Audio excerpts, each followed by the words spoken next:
ពីរបស់យើងនៅមហាជួននៅបេក្ខជនចំនួន4រូបដែលត្រូវបានចំនួនចេញពីកម្មវិធីពេញចិត្តរបស់យើងនៅក្នុងវិញ្ញាសាសៀករហស្សកម្ម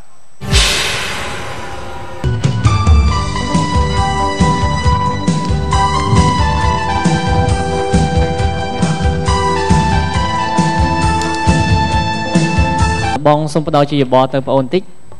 គឺការសម្ដែងរបស់បងអូនគឺល្អហើយប៉ុន្តែនៅស្ទើរទឹកមុខគឺផាត់រហូតតែម្ដង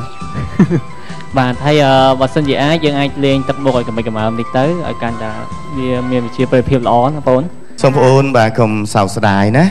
ព្រោះថាដោយដែលបងបានជំរាបជូនពីដើមមកអញ្ចឹង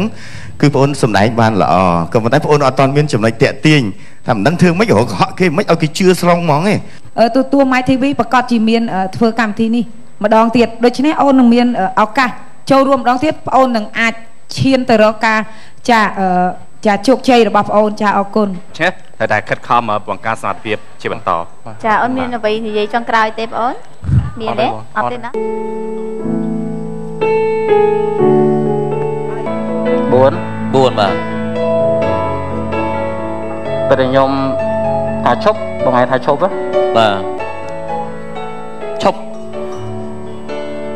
ការសម្ដែងរបស់បងអូនហ្នឹងមានភាពរហ័សរហួនជាងនឹងបន្តិចទៀតហើយយើងបញ្ចូលអារម្មណ៍របស់យើងការនិយាយរបស់យើងអត្ថិប្បាយដើម្បីឲ្យអ្នកទស្សនិកជនហ្នឹងយល់ថាតើស្លឹកបៀហ្នឹងយើងធ្វើនេះដើម្បីឲ្យបាត់អីមួយបាត់តួអក្សរអីបាត់លេខអីបាត់រូបអីចឹងទៅហើយដើម្បីឲ្យមានភាពតាក់ទាញដល់ទស្សនិកជនឲ្យវាសប្បាយហើយអត់ឲ្យស្ងប់ស្ងាត់អញ្ចឹងពេកទេចាប់អាចបង្កើនកន្លែងហ្នឹងបន្ថែមទៀតចា I have no idea because I don't know what you're doing in stage I not see anything ចាចូលរួមសម្ដែងដល់បងអូនខន្តីពេជ្រតោះចាចំពោះបងអូនប្រុសចា VO ចាដែលបន្ទុករបស់បងអូនសរុបទាំងអស់គឺបានចំនួនតែ17បន្ទុកតែប៉ុណ្ណោះដែលពួកយើងខ្ញុំបានឲ្យបន្ទុកទៅលើបងអូនហើយសង្ឃឹមថាបងអូននឹងមានការវឹកហាត់បន្ថែមទៀតណា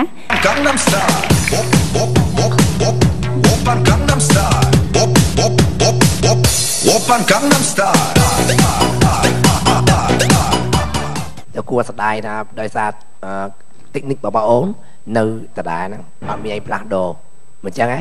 មិនអន់សពុនចិត្តទេគ្រាន់តែខ្ញុំចង់ថាខ្ញុំមកហ្នឹងខ្ញុំជំនាញកលុកស្នាគឺបោះដបខ្ញុំចង់ឲ្យស្គាល់ពីព្រោះ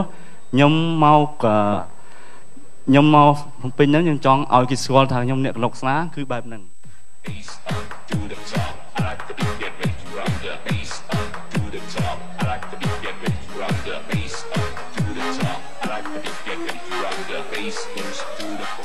ការសម្ដែងគាត់ល្អគាត់មានភាពលះបាទបើបងសង្ឃឹមថាបើសិនអូនបានជាប់វគ្គនេះសង្ឃឹមថាវគ្គក្រោយនឹងស្វែងរកអ្វីដែលថ្មីល្អជាងនេះបាទទោះយ៉ាងណាក៏ដោយសូមបងអូនក៏បានអន់សពុនចិត្តបងអូនពិតជាអាចយកមុខរបររបស់បងអូននេះទៅបង្កជាអាជីពបានជាពិសេស My TV នឹងផ្ដល់ឱកាសជូនបងអូននៅក្នុងឱកាសជាបន្តទៀតជានិច្ចអរគុណច្រើនបងអូនណាចាចុងក្រោយបងអូនបាទជាចុងក្រោយនេះខ្ញុំមានពាក្យពេចន៍ពីចុងក្រោយក៏សូមអរគុណដល់ទស្សនិកជនទាំងអស់ដែលបានមកទស្សនានៅទីនេះនិងគ្រប់គ្រងរូបខ្ញុំបាទទោះខ្ញុំធ្លាក់ក៏ដោយក៏ខ្ញុំនឹងខំប្រឹងវឹកហាត់វាសាឡើងវិញឲ្យកាន់តែមានប្រសើរជាងមុនទៅទៀតបាទហើយក៏សូមអរគុណដល់គណៈកម្មការទាំង4រូបដែលបានផ្ដល់បន្ទុកដល់រូបខ្ញុំបាទចាអរគុណដល់បងអូនយ៉ាងណាក៏ជូនពរអូនសម្ដែងល្អណា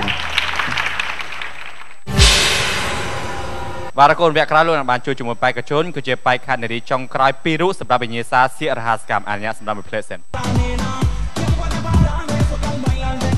បងអញ្ចឹងស្លឹក7កើនេះបងបានសញ្ញាឲ្យបងដិតនៅលើនេះមែនទេបងបាទ